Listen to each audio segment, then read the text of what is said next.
Hi everyone, in front of me I've got POCO F7 and let me share with you how to change the 3 buttons navigation into the gestures in this device.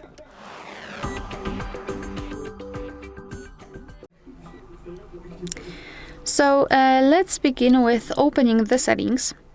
Now we have to scroll down and find the home screen.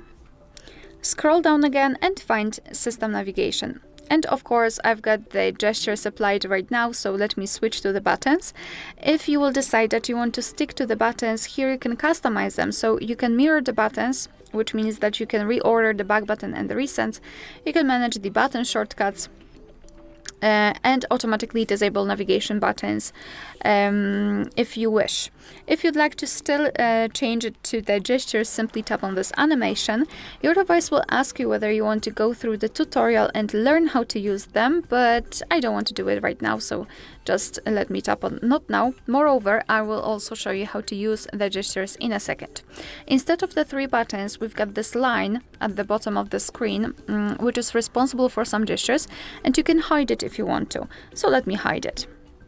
And here we've got the gesture confirmation. So basically, sometimes if you're, for example, watching a video or playing a game, you will have to double your gesture in order to confirm it. So your device will know that it wasn't made by the accident or something like that.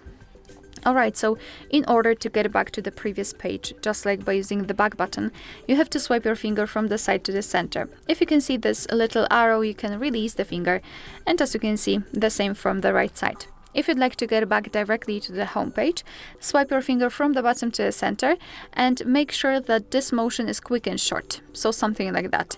And if you'd like to open the recents, repeat the gesture, so from the bottom to the center, but hold your finger somewhere here. Like that. And here we've got the recents. Alright, so that will be all. Thank you so much for watching. Please hit the subscribe button and leave the thumbs up.